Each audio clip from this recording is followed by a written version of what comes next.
Hello, চলো তোমাদের সাথে শেয়ার করি একখান সরস্বতী পুজোর নতুন ব্লগ, মিনি ব্লগ আর কি। এখানে চলে গিয়েছিলাম বন্ধুর মেয়ের হাতে খড়ির অনুষ্ঠানে, আর আমরা বজে হরির মতন খাইয়া দাইয়া খিচুড়ি আলুর দম সব রকম খাইয়া লাস্টে পায়েস দিয়ে মুখ শুনতে কইরা রাত্রিবেলা মানে সন্ধ্যেবেলা সবাই মিলে ঠিক করলাম আমরা একটু মেলায় যাব, ঠাকুর দেখতে যাব। তবে এই কিলবিলে আরশোলাগুলোকে নিয়ে তো মাথা খারাপ হচ্ছিল, কে কাঁদছে কে ঘুমাচ্ছে কে মানে হাঁকছে আর কি। তো যাই হোক, এখানে তালা পার্কে আমরা এসেছিলাম, আর এখানে 100 বছর পূর্ণ হয়েছে বলে বড় একখান সরস্বতী ঠাকুর বৈশা দিয়েছে, কিন্তু এত ভিড় হয়েছিল বাপ রে বাপ, এ তো দুর্গা পুজোকেও ফেল করবে। তাই জন্য আমরা নিজেদের শ্যালক হোম মাথা চালিয়ে ভেবেছিলাম যে না, ওই ভিড়ে ওই ঠাকুর দেখার কোনো মানে হয় না। সরি, ফোকাস নেয়নি, এত লাইট দিয়েছিল ঠাকুরের, অ্যান্ড্রয়েড ফোনে এসছে, বেশি দেখাতে পারবো নিকো। এরপরে আমরা চলে গিয়েছিলাম তালা পার্কে, বিখ্যাত মেলা। এখানে কি ছিল না সেইটা তোমরা আমাকে জিজ্ঞাসা করো কমেন্টে, আমি নিশ্চয়ই জানাবো। ফান ওয়ার্ল্ড, অ্যাকোয়া ওয়ার্ল্ড, বাচ্চাদের সব রাইডস, হন্টেড হাউস, ভূত হাউস, এই হাউস সেই হাউস। আর এইখানে একখানা মর্মান্তিক মানে এই নাগরদোল্লাটা দেখো, এখানে এত বড় নাগরদোল্লা আমি জীবনে দেখিনি। আর এখানে একটা মর্মান্তিক রাইডস এসেছিল, যেটা ভিডিও আমি বারবার মেলায় ঘুরিতা ঘুরিতা তুলাসি।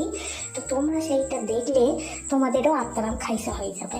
তো যাই হোক, এই যে সেই মর্মান্তিক নাগরদোল্লা না কি এটা আমি জানি না, এইটা দেখে আমার মাইকটা ঘোরা গেছে। বাবা, ইচ্ছে তো আমার আরশোলা কেঁচোগুলো ভালো, এদেরকে নিয়ে আমি তাও ঠিক আছে, ওইটাতে তুলে দিলে আমি ফ্যান্টে হাইকা ফেলবো। তো যাই হোক, ওদেরকে আমরা এইসব খাইয়ে মানে ঘুরিয়ে টুরিয়ে আইবার দেখো, আইবার আমি ভিডিও তুলেছি। এইটা আমার ঠিক সহ্য হচ্ছিল না, বাপরে বাপ, এই তো আমার মাথা খাইরা হয়ে যাবে এই দেখে। তারপরে সবাই মিলে ডিসাইড করলাম হন্টেড হাউসে ঢুকবো। তারপরে ভাবলাম যে কোলে যতগুলো ভূত আছে কিলবিল করছে, ওরাই ঠিক আছে, আর নতুন করে ভয় দেখাতে হবে না কাউকে। তারপরে মাথা ঠান্ডা করার জন্য একটু কুলফি খেলাম। কুলফি খেয়ে আইবার চোখে পড়ে গেল এই মর্মান্তিক রাইডটা। এইটা দেখে আমি ডিসাইড করে নিয়েছি না, আর আমি মেলায় থাকবো না, এইবার আমাকে বাড়ি ফিরে যেতেই হবে। তারপর আমরা ওখান থেকে বেরিয়ে খেতে গেলাম পুরোনো মালঞ্চতে গিয়ে একখান ফিশ কবিরাজি চেয়েছিলাম, কিন্তু সেইটা বেটারা পোড়া তেলে ভাইজে একেবারে আমার মাথা গরম করে দিয়েছে।